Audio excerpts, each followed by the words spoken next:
Welcome to another episode of Game Review, the show where we review my old pitches and figure out ways to improve it. And this time, it was a really important pitch. It was there was high stakes in this game, and you'll see the result. I ended up failing, it didn't end up going that well. But it was a really pivotal pitch. I feel like I lost it's like you work out for a while, then you don't go to the gym, then you go to the gym again, and you think you could lift that weight, but when you actually lift that weight, it just doesn't work out. But that's what I went through the other day, and I went all the way to Chicago to I guess fail at nothing is a failure, but it is a failure as to what I expected and what I didn't. So also Argentina lost the week after, so that's pretty depressing too. But exciting. I'm gonna switch to camera B, and we're gonna go through with line by line the pitch. It was such a I'll talk about context into the pitch itself. It was an important pitch for me because I really wanted to win, but also like there's a lot to learn from that pitch because of what it meant for what I want to do in the future. Okay, camera 2. Quick. Okay. So, this is the pitch. It's in Chicago. You can find the video online. It exists. I don't think I should repost it. Maybe this would be enough for the audience. But, yeah, exciting pitch. But so going into this, it was a pitch competition for Syro Malabar Malu people in Chicago for the Silver Jubilee. I've just found it online. Or I didn't find it online. I was following their Instagram or whatever for the Jubilee, and I found this, and I was like, oh, there's a lot of Malu people who are like, who are doing things that I want to be doing. So I think it'll be a good idea to be there in the room, it's just worth an apply. I didn't think they would allow me because I'm from Toronto and not officially part of their diocese. And if you don't know, search it up. I'm Syro Malabar Malu, which is different from Roman Catholic. We're still Catholic, but it's Eastern, right? But essentially, yeah, so the uncle, first of all, the person who got me in, the uncle who accepted me, Josie uncle, what an awesome person. I think one of the nicest, coolest people I've met, especially being new to the whole like community in terms of the Chicago people, or like not just Chicago, the US Malu people. Awesome experience doing that. Just like he introduced me to a few people, and those were just amazing people that I hung out with all weekend. And yeah, it was just an awesome time I had, regardless of the win or not. But also in terms of the win itself, I think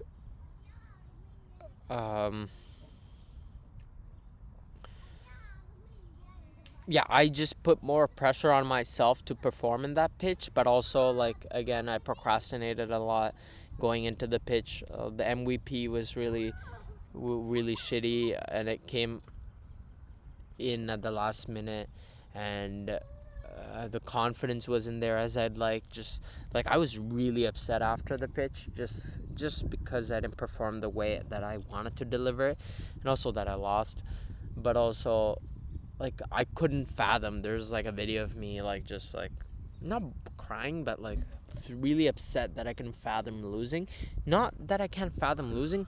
It was like I felt mentally that I had it locked, and it just goes to show that you never know.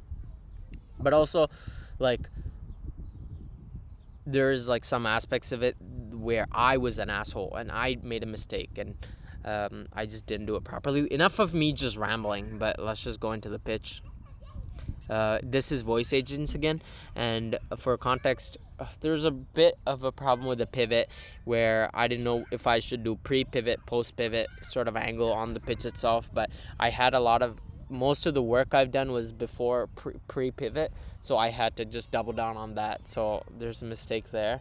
But also, a big thing that this taught me is like, how can I come across, like, it really matters how I come across, and do I come across the way that I want to come across? And I guess the idea of the judges are awesome. The idea of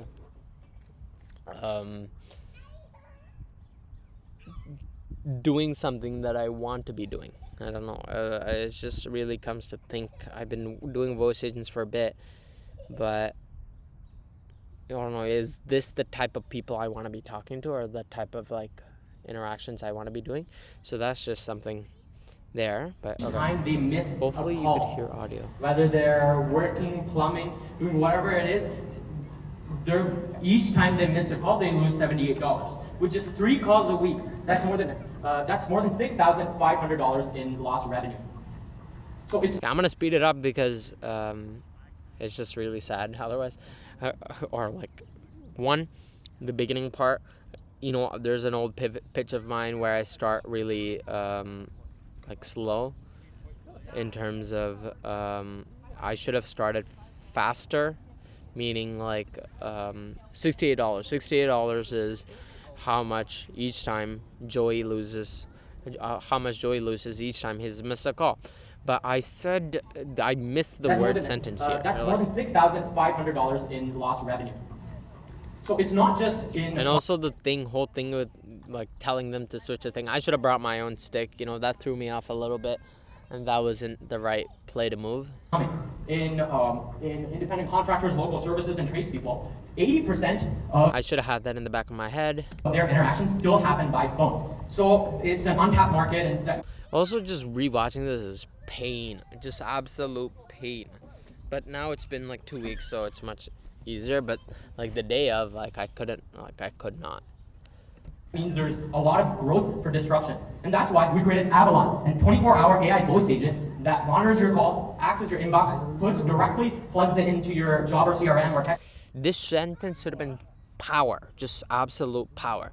Plugs directly into your existing CRM, like Jobber, thingy, calendar, and text you the message, and that's it.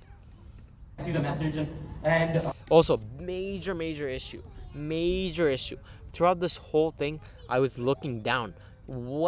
I was moving so much. I was like, oh, this and that, and like wiggling around a lot, and I was looking at the ground a lot.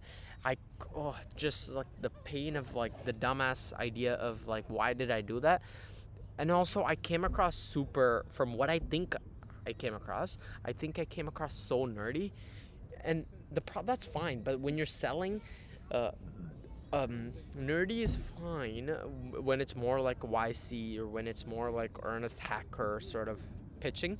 This is more businessy, sort of corporate America sort of pitching, so I want to come across like a confident, because some of the judges as well. So one of the judges seem like an earnest hacker sort of type, but then the other ones are like corporate America. One guy works for Lyft. Lyft is startup-y, but then Lyft partnerships, right? Partners with this and that, and the other one was mortgage, warehousing, and things like that. So just were great. I'm just thinking of like how I come across, because I'm pacing around a lot, looking down at the floor, holding the thing, swiggling around with the mic. In my head, that shows confidence in terms I'm just comfortable on stage, just rambling. But also on their head, the pitch is like weird, right? And also my shirt. Everybody wore a suit, that's fine. But I think in the lighting, the warm lighting, the shirt looked grayed out, or grainy. So I like the fit, but then like, I don't know. I don't like coming across to business corporate. It just icks me the wrong way. If I had an ick, that would be the ick. But yeah. Hopefully in the future does it multilingually. I can't say words, bro. So we got a text number working. So you could call this phone number right now, and a really worse model of one of the voice agents will answer your call and book you in. I'll get a text message right now with your information, all of that.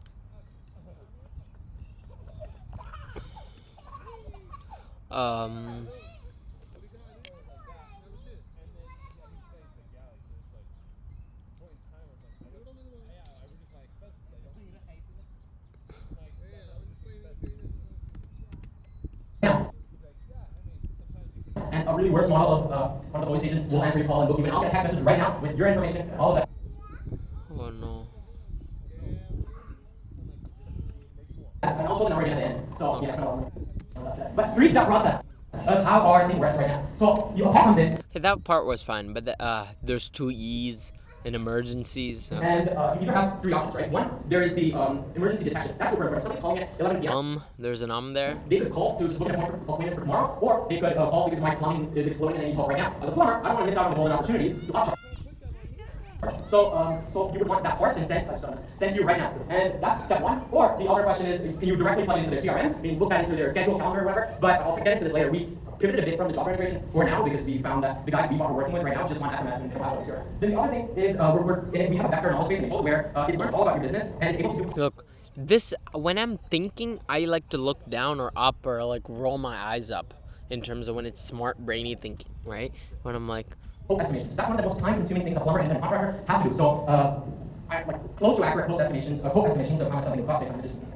So after the beginning part was really shaky because I was also a bit nervous, but then after that I got pretty comfortable.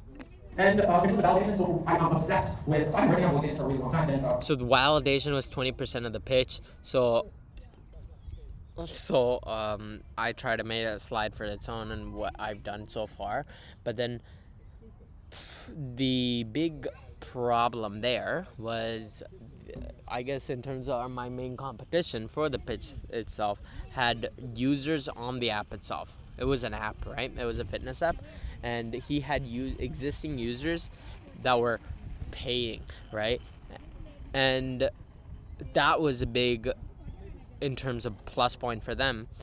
But I think where my problem was that I could get pilots, but I didn't say that the pilots were trying it, using it, because yes, it's my problem of like, okay, I didn't get the pilots themselves to try the thing, use the thing, or plug it in. I'm scared that the whole thing is going to break their business, so I want to make sure it works and is great, and that's my fault, right? But then something like an app, it doesn't require you to be an active user to, like, it doesn't require you to like run their whole daily lives for a fitness app, right? So that was a big sort of problem in terms of validation stuff. And yeah, keep going. This plumber pivot happened really fast. So I've been obsessed with customer interviews and talking to a lot of customers. We have 8 people ready to try the product. Like, MVP's ready. We have the Canadian version launched there from Toronto, and it's also cheaper. You guys everything is just more expensive here. You win my money. And there's 6. So I didn't say it was Canadian initially, but then it just like accumulated into them knowing. People were ready to use the thing, and our main guy Hamza, he's our main pilot, our champion for the product, and that's. So I'm pacing my head around. I think I like the way I present. I like the way I pitch. I think it's more conversational than it is like a sentence. I see people we're working backwards from. Then that's the main thing we're trying to do. As soon as our next thing is going to be getting all the pilots running the program, then look, I'm looking down, pacing. Plan-based on the value we provide. It's like so it's a $1.5 billion opportunity if there's a million businesses and. So this slide GPT generated that at the last second, and I didn't really have like a whole opportunity slide or anything. 70% of them are the 1 to 3 person businesses. I mean, they don't have a receptionist, they don't have employees who are ready to answer the call. So yes, there was a big pivot from going up market, middle market, and really low market, and that's the ones we're trying to service, which is like the ones with 2 to 3 people who also want to grow. And that was also part of the feedback questions. Well, if this video is going to go on forever if I keep like one person sort of thing, and from that, if we measurable or like bland and all these other things, the 3 like how we're different is 1, the other guys we're so much of a small fish that bland does not care about people like us. I mean, which meaning they do enterprise sales. I say so much. Ugh. It kills me that I say to that. Or custom workflows for a lot of enterprise businesses. So this is too specific a niche for them to build something specifically for. Then there's the other guys who are, like we call them, they're like AI receptionists for any sort of business. But our thing is, can we get the middle tier where we're really custom for plumbers, tradespeople, specific CRMs and day one and everything, and how can we build it just for them? Then this is our team. I'm Alex, and that's my co-founder Tulia. He does CS at Queens. I do physics and CS at University of Toronto. Then these are advisors for Rajiv and Victor. Rajiv helps us with business model. There's a problem. Foundational price. Yeah, I'm not gonna. Strategies, and Victor's really good at sales. I'm improving at sales. I'm trying to get better at sales. I say my weakness is that a good thing, bad thing? In the Q&A, they say, oh, it's like cool that you're saying your weakness, but man, the whole point of the thing is to show why you're the most successful, or you're gonna be the most successful. You're gonna be the one to use their money the most correctly. Why would they trust you if you're showing, hey, these are all the problems we haven't figured out? But then I'm the type of person who want the earnest people or the earnest backers who are like, okay, this guy gets all his problems and is self-aware to the point where he could figure it out. That's just something he's helping me with. Then we're backed by some really cool people. This is not YC, actual YC. This is YC Startup School. I got into last year, and we really had an opportunity to talk to a lot of YC office hours with some of the partners, and really dial down on like how we're doing it, and AWS and Doors and BNC. I don't want to. I shouldn't have said YC. This isn't YC. Maybe if they asked or something, but I don't know. I don't even know. YC was cool. That's why I said it. Villars. Yeah. Yeah. Dial down on like how we're doing it, and AWS and Doors. That's it. Thank you so much. Then we are looking for 30K to really boost our distribution. Then 20 customers, and you can call this number. That's it. Thank you so much. Oh, I shouldn't have said finished with like that's it. Help us improve. Okay, continuing where we left off. What was I saying? I shouldn't have ended it like that. I should have ended with some powers, and that's it. That's so bad. That's so bad. I hate it. Join us to make voice agents a better thing. And I don't want to, like, I didn't even watch the other people's pitches, like, fully. So maybe they got some secret sauce, but also the other guys came very businessy, formally.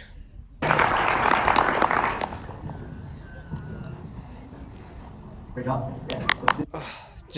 I really like this guy. He's the founder of Go High Level, and I think he's the earnest hacker type of person.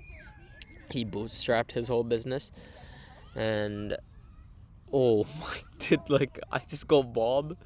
Oh no. The pain. Oh no. Oh god. But he's cool. I really respect him, but I think I came off like an asshole. This is thing on my line. What is marketing into? That's where it's Keep in mind, Go High Level does stuff for like really medium agencies to get them to white label the software to sell. Yeah. They have like $2.5 billion in valuation. They make almost $500,000 in value. I was initially trying to do stuff for cafes, then trying to get reviews and all of that. Then that pivoted to how do we help dentists and like restaurants. Like we have a lot of times restaurants in Toronto, and get them customers. But those really hard to how do we help dentists and like restaurants. Like we have a lot of times restaurants in Toronto, and get them customers. But those really hard because they're top level, like margins are really low. So I was in India, and I saw a lot of how in Kerala operates is like a lot of people work as independent contractors themselves and few other people, but like it's not profitable to do it. The story was cool. This existing panda. That's why I found the I also yap a lot. And we need the money for it. So there's a slide for that. So distribution is the hardest part. Building it isn't. We have 25K from the US to just burn as much as we want. But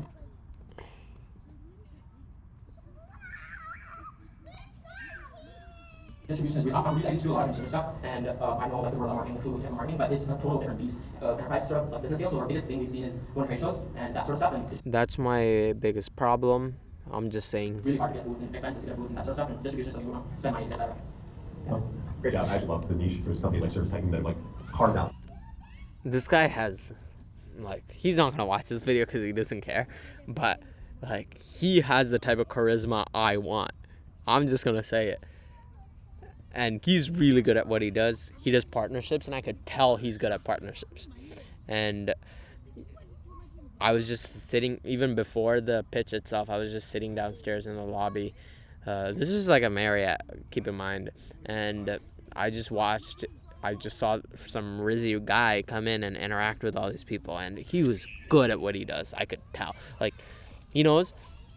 But he's the businessy sort of person I'm talking about. Unbelievable sticky product for this type of. And he sold the company to Octopus or something. He sold it to Lyft, which is in-car advertising.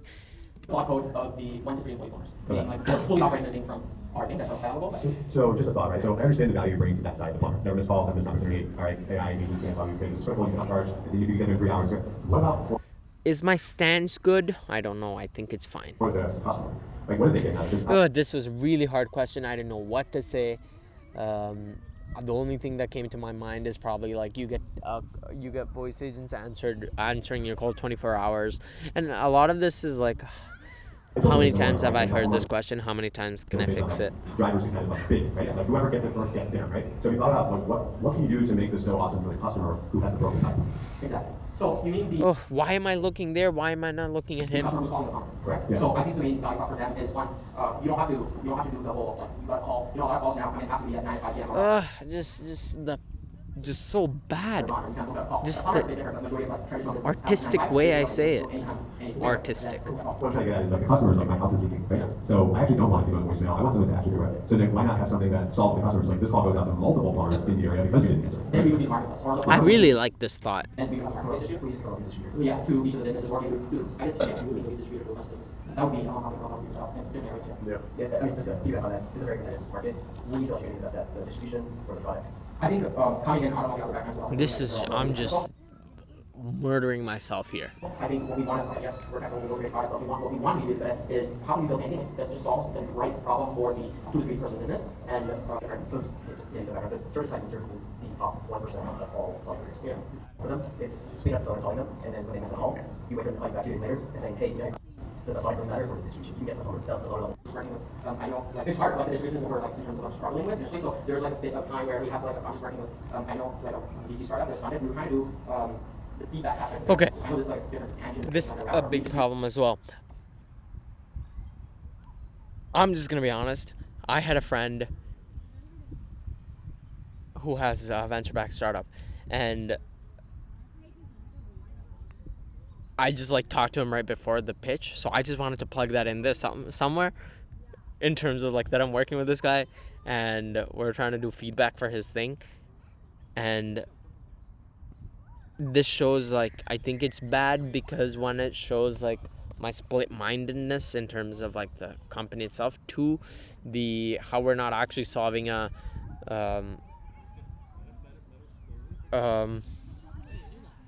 how the problem I'm not even answering the direct question he asked. Oh, is he wearing New Balance like lift attire? Feedback on whatever product or what they're validating, and that's how we like made the initial sort of thing while we're trying to figure out distribution for this. My only question would be, I guess the 1 to 3 plumber scenario like we were talking about, how do they really want to do this? So yeah, initially we came up with Why? this. Oh, why am I cutting him off? Why do they want this? Yeah, they don't have a lot of discretionary money. Right. That's one of the biggest challenges. But I think what we Oh, I keep saying biggest challenges. I think it's a big enough market where there are ones. There's some of the customers we talk to, they don't care if they get more clients because it feeds them and their family. But we want to find the ones who. I should have said exactly or said like something. You're absolutely right, as if it's a thought they created. And grow with them. And I think that would be our biggest opportunity. And the main customer we have is the guy. He's like a younger person, and he wants to grow. He's like grow mine. Yeah. Alex, where are Okay. And how can we grow with them? Why am I not making eye contact? The floor. What am I looking at on the floor? What is so important on the floor? Yeah. But, I was going to say, man, it's a good little like gateway, right? Because I'm thinking about my plumber. I mean, first of all, they charge so much. They're very busy, and there's so many things they could use help with, not just the callback, like invoicing, billing, like all this stuff, man. It's like I think it's a really good opportunity. I didn't like. Throughout like the distribution, you gotta get the platform in front of folks. It needs to be their go-to. Trades associations, do they have like these like things? I'm trying to tap into that. I think you really should get into the industry to think about because the 1 to 3 person plumber group are not going to the trade shows. They're not part of the businesses. They're happy to see living. True. To grow into scale business over there. Well, what a dumb idea. So you can't say you're going to spend money to go do this when you're really trying to attack that doesn't. Oh, I should have thought about that. Another thing I wanted to say was like when we think at the hot market in terms of like older plumbers are like the ones who are bigger, we are now like starting trying to contact some of the trade schools and how can we get the ones who some sort of growth strategy, get the ones who are graduating with everything onboarded for free or something. So we're running a lot of like right now like the pivot just runs a lot of focus for us and we're really grateful we have the AWS thing, but it doesn't cover. But then, just keep plugging random shit. Why didn't I say the main thing, which was, what does that mean? That, hey, we're not tackling the right problem or the right people, and it doesn't mean anything. The Level Labs or all the other voices, the foundation models. Is there any way that you can have some automated telephone system that can sell this to these smaller plumbers? Just be the AI that solves it. Yeah, somehow they call and leave some type of a message and might get their attention. Can you do outbound calls? Yeah, I think it's possible, but initially I was just not scared, but I just heard there's a lot of problems with just mass calling, and you do the outbound, and instead of Okay, this was great thought, but this is where my biggest mistake, downfall, I feel like comes across, because I hate it, what I did here. but yeah, it's a way to think about it, like from constraint philosophy. Yeah. The constraint is how do I do outbound calls? Yeah. Well, there's a law. Well, how do I know? How do I know the law? You know, you just gotta work your way down to get a solution. Yeah, the bottleneck is the law. So. Yeah. Oof, this was so bad. I come across so arrogant, like a loser, like I don't know, just the way I said it. The bottleneck is I just learned the new word bottleneck, and I just wanted to say the word, and that's exactly why I said it.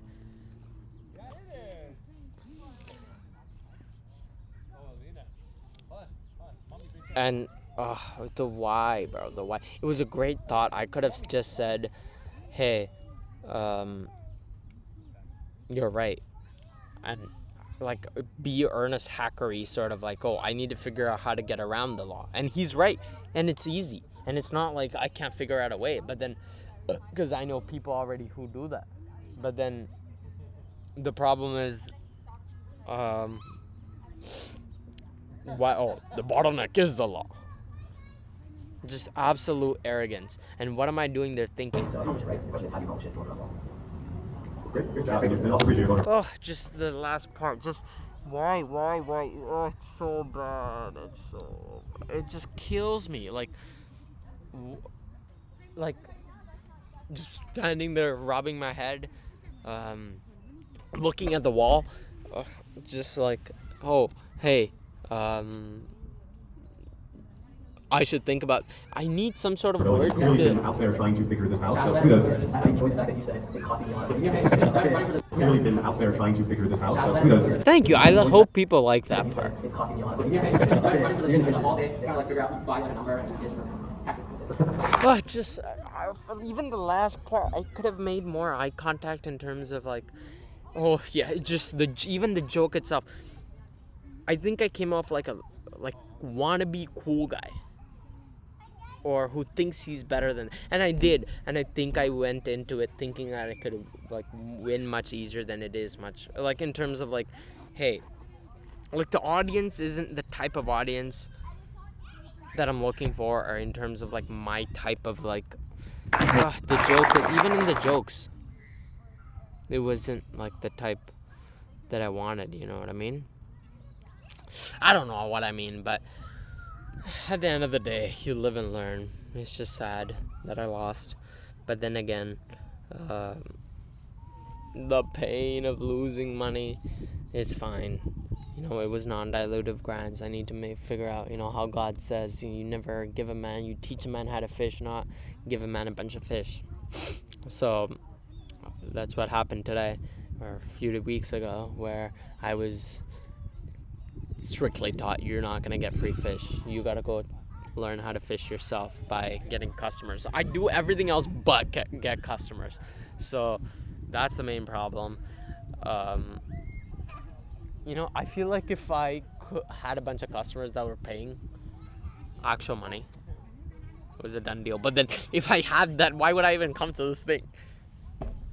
And you know, something like a vibe coded app is like, I'm not like shitting on the thing, I'm just saying, and even this, like thousands of people have done this already, so it's not like I'm anything special, but you know, I like to say I've been thinking about this for a while. And I did say, he's like, there was the thing where they complimented me for like, I am thinking through the things, right? So it's not like I'm not thinking about it, but I am thinking of it, you know. That's something I'm clearly obsessed with. And a few lessons there was like a GPT Claude thing that like I talked to when I was like, oh shit, I lost, I'm gonna feel like shit. And some of the lessons I learned from it, where did it go? Even before Claude, I had a note with a lot of my lessons from losing the 15K.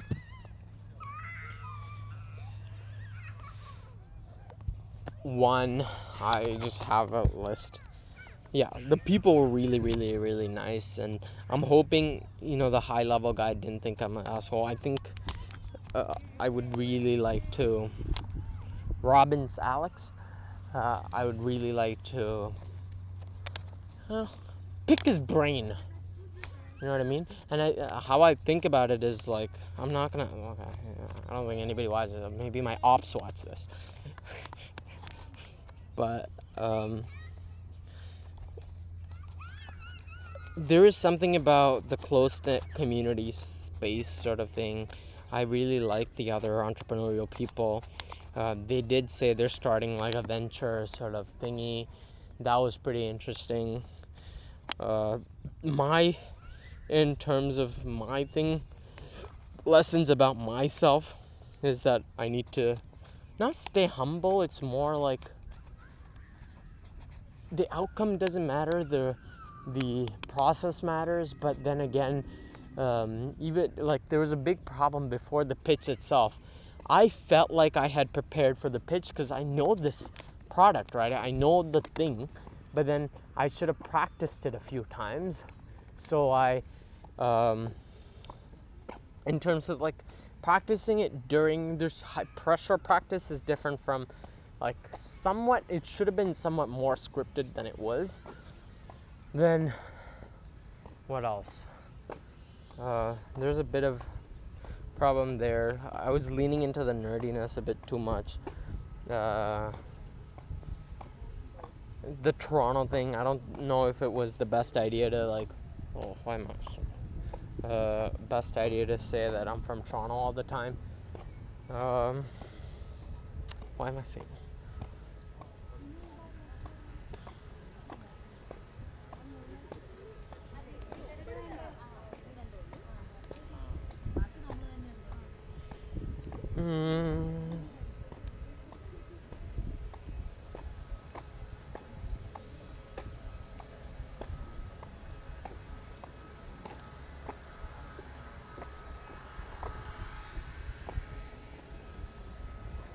Yeah, I should have practiced better framework of like what I say.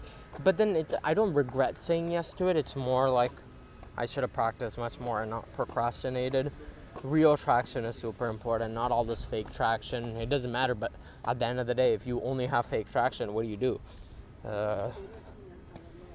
My stage personality might be something to rethink. The confidence in terms of like how I walk, maybe in terms of if I'm a suit person or not. That is also something I should think about. Things like that. But okay, that's pretty much it. Thank you so much.